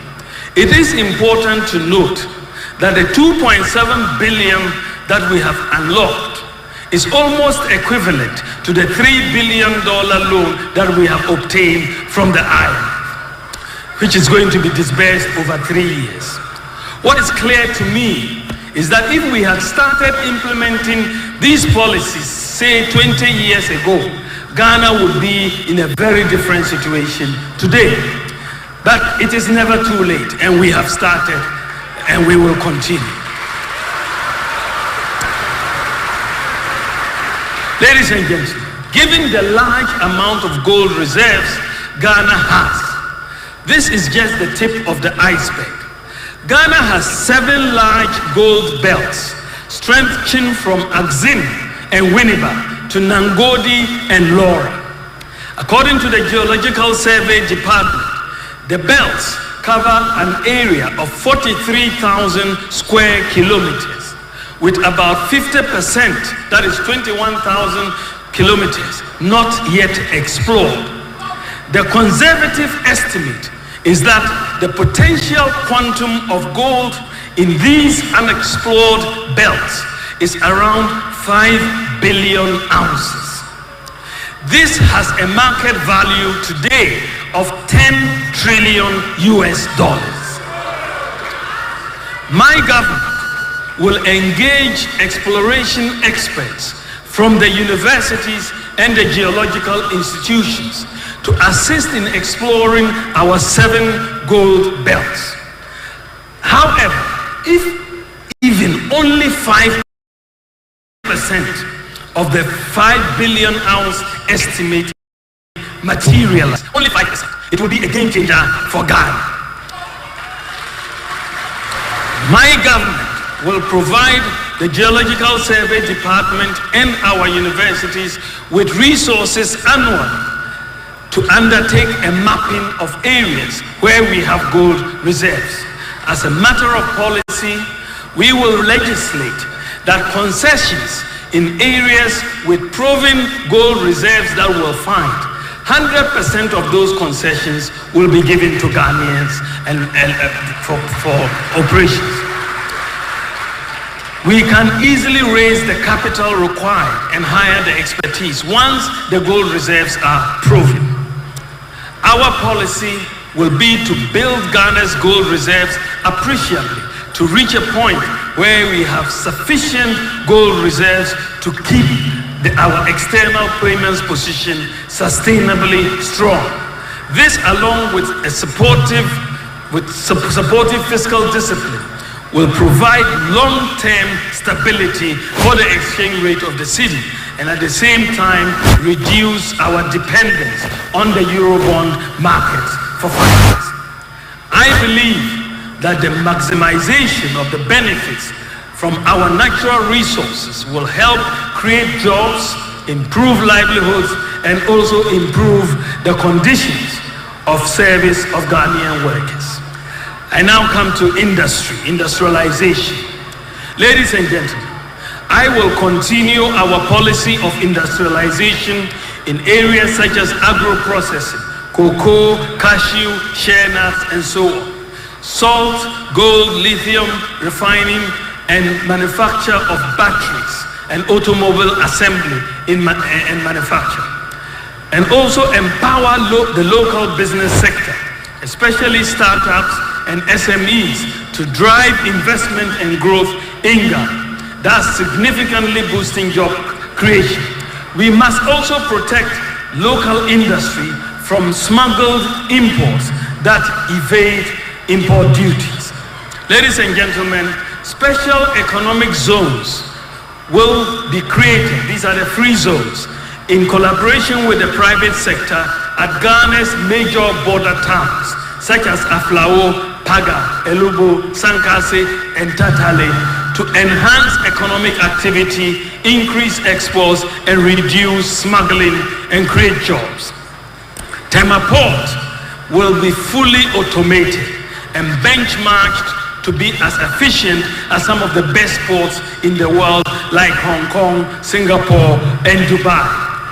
Also, there will be a new policy of aligning import duties and charges at the Tema Port to the import duties and charges at the Lomé Port in Togo.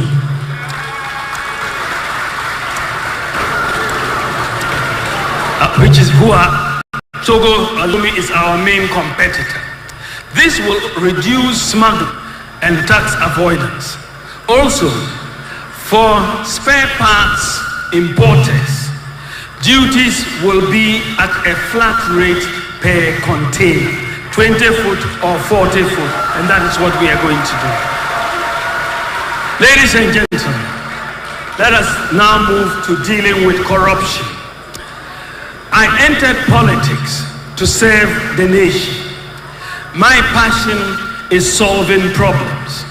My passion is helping the poor, the vulnerable, and the disadvantaged in society.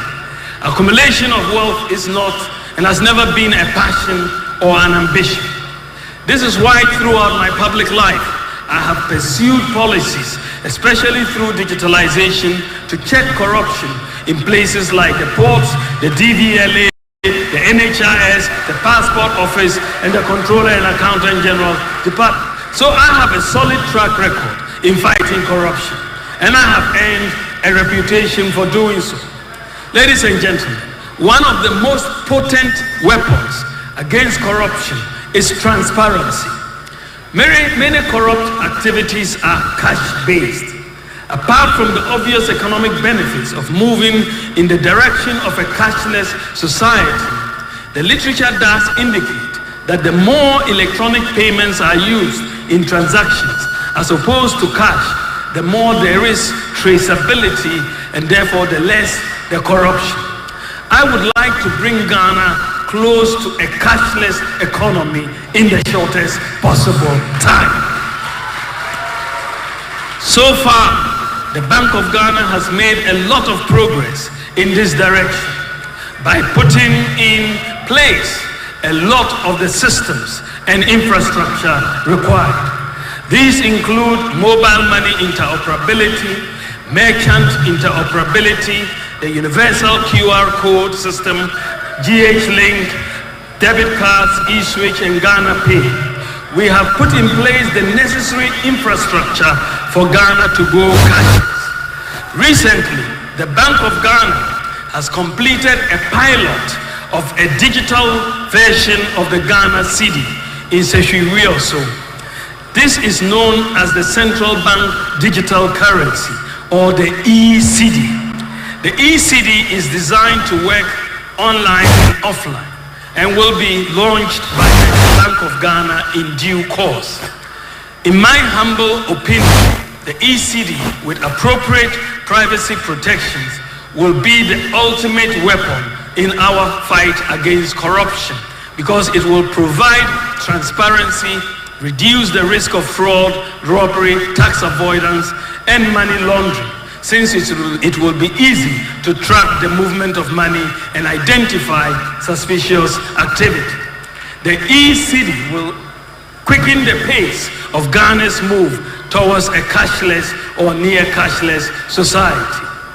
Ladies and gentlemen, to move towards a cashless economy, however, we have to encourage the population to use electronic channels of payment. To accomplish this, under my administration, there will be no taxes on digital payments. The e-levy will therefore be abolished.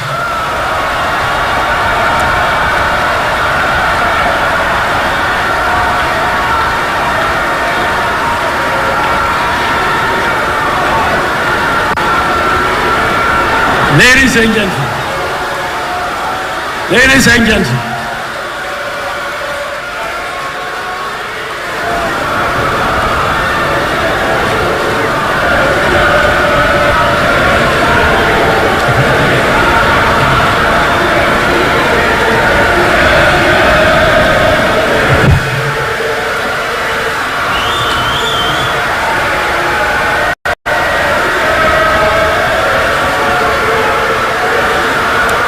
thank you.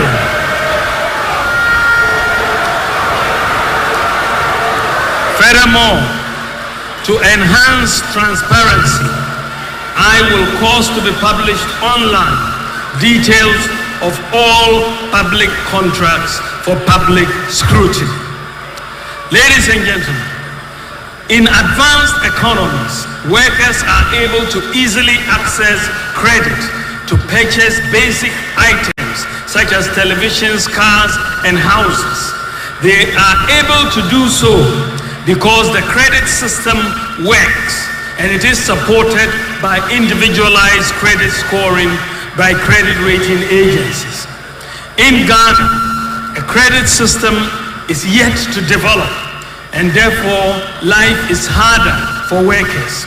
It is my goal to make it easier and cheaper to access credit by leveraging on our data and systems such as the Ghana Card, Ghana Post GPS, mobile money interoperability, DVLA, GRA, the bank accounts, and all those to build an efficient credit system and a mortgage market in Ghana underpinned by individualized credit scoring and the digitalization of land titling and transfer. We look forward to starting individualized credit scoring in Ghana this year and will make it easier for Ghanaians to access credit at lower interest rates.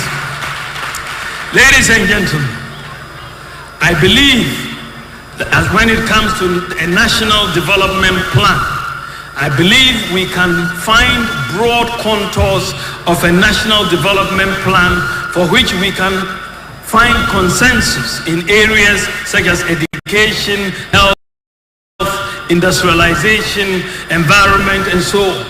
I will support a consensus national development plan. Specifically, I will propose to amend Article 87 of the 1992 Constitution, as well as the NDPC Act, Act 7479, to mandate political party manifestos and consequently economic and social policies of governments, as well as budgets, to be aligned to the agreed upon broad contours in specific sectors. Ladies and gentlemen, the current constitution was designed mainly for political stability, and it has achieved that. We need to amend it with the help of Parliament to align it more for national development. In that context, I am committed to the process to amend the 1992 Constitution through extensive public consultation with key emphasis on issues such as ex gratia, the rights of dual citizens, elections of MMDCs to deepen decentralization, empowering institutions while reducing the power of the president. Ladies and gentlemen, I want a Ghana where we place an emphasis on values and doing the right things, with the human factor playing its appropriate role in curbing corruption, bribery, crime, dishonesty, and so on. A culture of governance founded on ethical values, transparency, professionalism, and meritocracy, to create a modern government machinery that exhibits more intensity and determination to impose order, discipline, and enforce compliance of the rules and regulations that are in place. In this regard, we will have a strong partnership between government and faith-based organizations. The contribution of faith-based organizations, for example, the Catholic Bishops' Conference, the Christian Council, Pentecostal Council, and the Muslim Council, in areas such as education, health, infrastructure, youth development, and so on, is very significant and complements government's efforts. And so we are going to have them benefit from many of the incentives that we offer to some of our external development partners. Ladies and gentlemen, I will also have a major focus on policies, tax, and other incentives to increase private and public investment in tourism, the creative arts, and sports. More jobs creation. We will build on the year of return, beyond the return, and December in Ghana. We will also introduce initiatives such as digital streaming platforms for our artists and tax incentives to make tourism and creative arts a growth pole. Tax incentives will also be provided for film producers and musicians. To boost tourism and job creation, my government will implement an e-visa policy for all international visitors to Ghana to enable visas to be obtained in minutes, subject to security and criminal checks.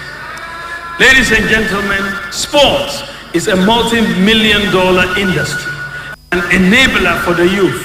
However, we have not realized our full sports potential, and we cannot maximize the full potential of Ghana sports with the same funding model we have operated since independence.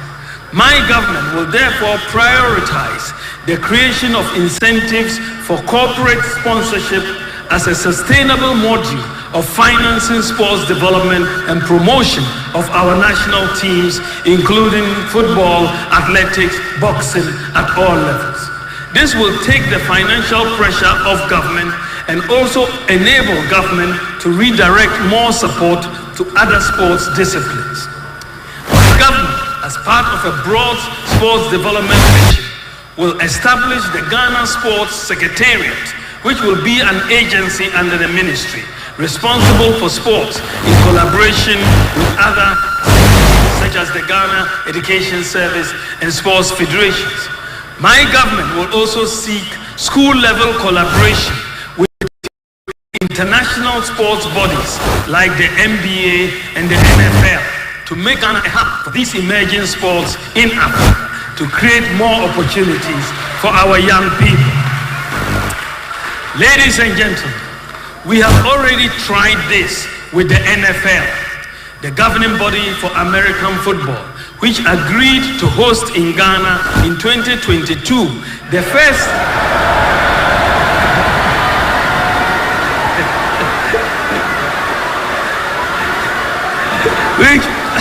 which agreed to host in Ghana in 2022 the first ever NFL flag football in Africa after my engagement with them.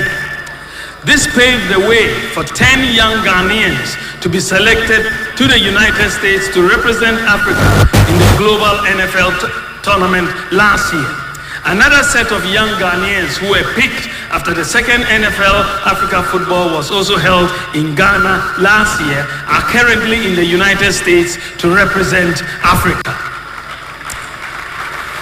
Ladies and gentlemen, I want to build a nation that cares for the interests of the poor and the vulnerable, like persons with disabilities, the aged, street kids, lepers, cerebral palsy patients, and so on, in collaboration with faith-based institutions and the private sector.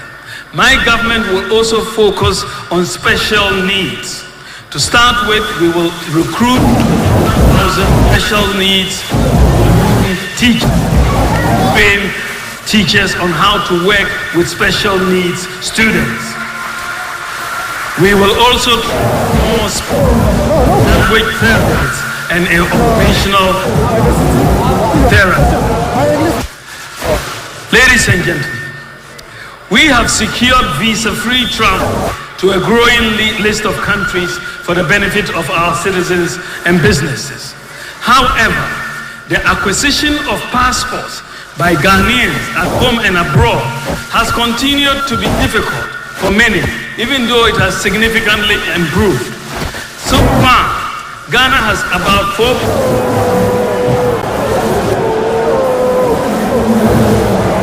rolled on the Ghana card, which is also an e-passport. To make it easy for Ghanaians to obtain passports, under my government, any Ghana card holder would only have to pay a fee for a passport. You won't have to apply for a passport when you hold a Ghana card.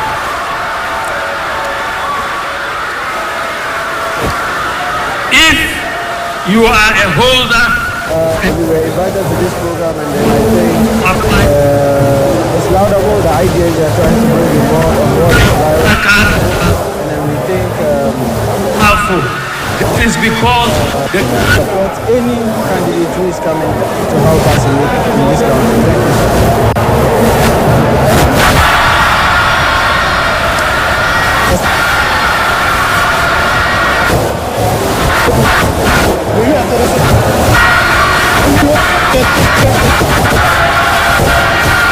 If you want, I can.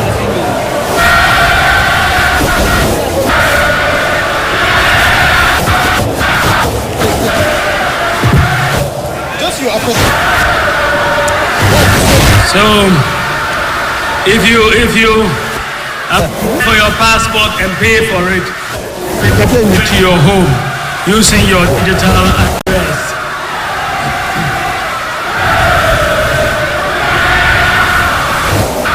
Thank you. Ladies and gentlemen, the Bawumia administration will also prioritize the full implementation of the Affirmative Action Act, as should hopefully have been passed by January 2025. Under my government, free senior high school education will continue, and we will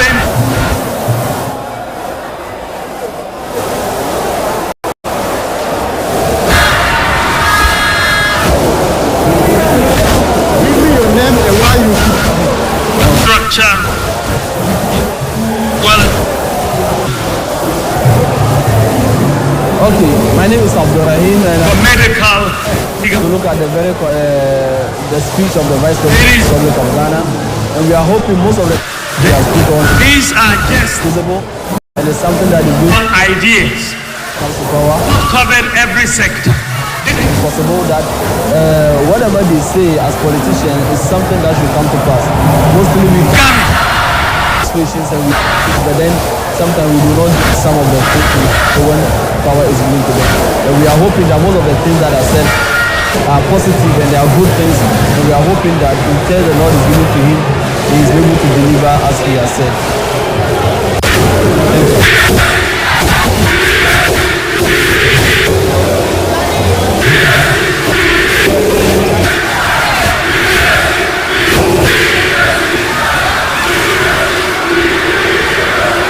Ladies and gentlemen, so far I have spoken about the economy, the contribution, my vision, my in conclusion, the choice that is between Vice President Bawumia and former President Mahama. It is between them. I have two other persons.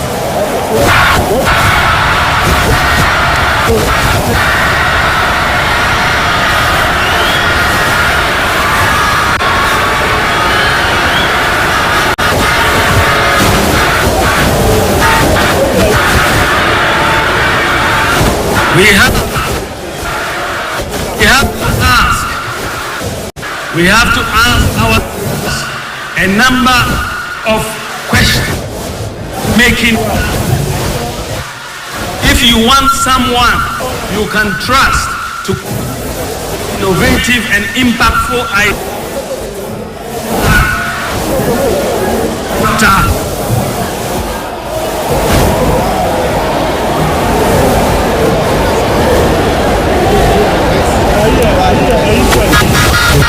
Okay, so test micro test. Wanted to fight corruption, then your choice is doctor.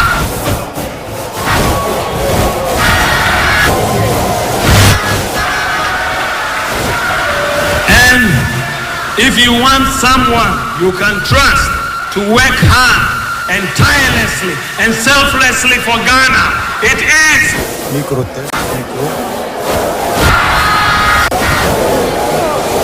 micro test, who has a proven record to create jobs for pas de souci. Micro marche. a man or woman. In this case, we are to care of the poor, disabled, vulnerable. It is Dr. Bawumia. If you are looking for the man who has the vision and commitment to prepare Ghana for the fourth industrial revolution, then it is Dr. Bawumia.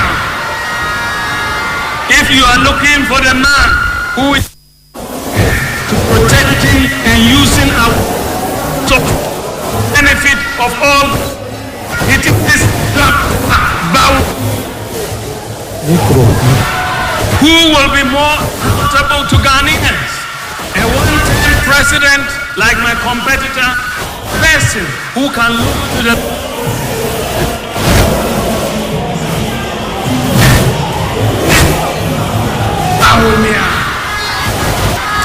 who can you trust to protect and improve free senior high school?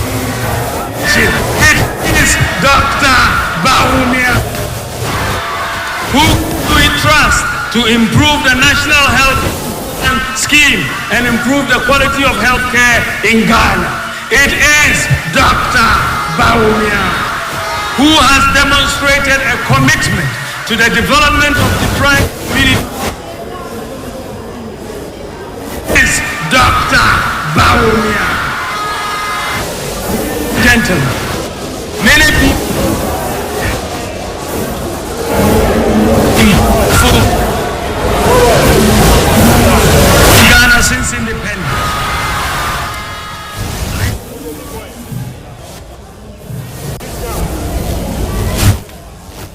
President Nana Addo Dankwa of a vice president, perhaps make a mark. I would let you be the judge of that. That I have never been president of this country before. In my for the first time to ask a precious vote to serve you in all humility. I would like you to give me the opportunity to become one of the most presidents in Ghana's history.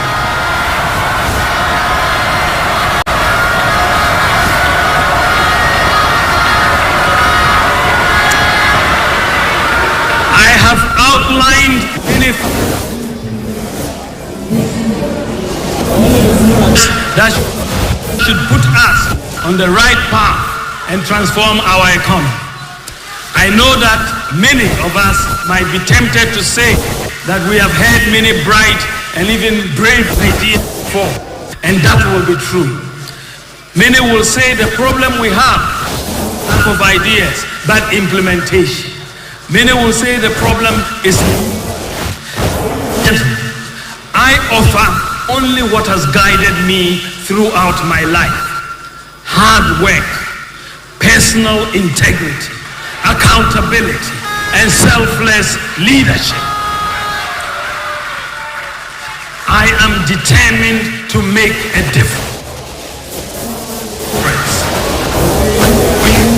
And with you, with honesty and integrity, with wisdom and decisiveness,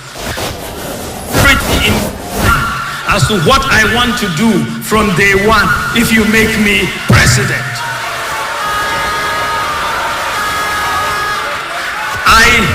I will not ask for a honeymoon to cool off and think about what to do.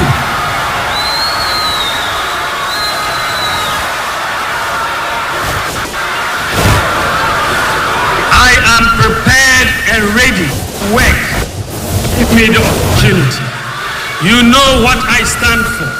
You know my vision about your mission. I believe in the ingenuity of the Ghanaian.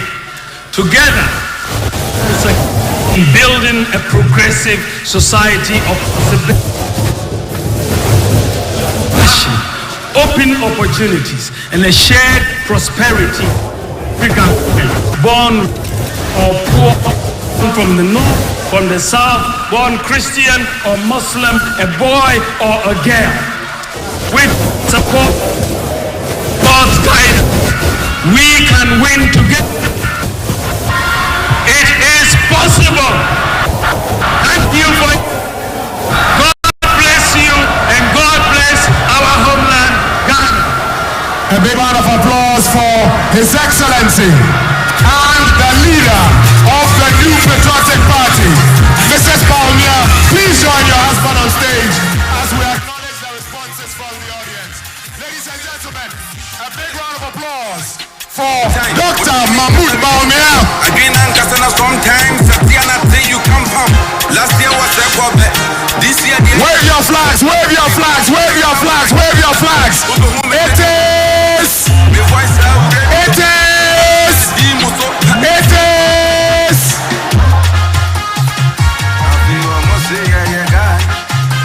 Let's give them a big round of applause, ladies and gentlemen.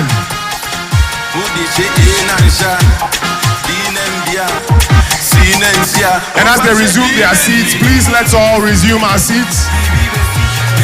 Wherever we may be, we are almost at the end of the event.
Baumia's address on Ghana's next chapter.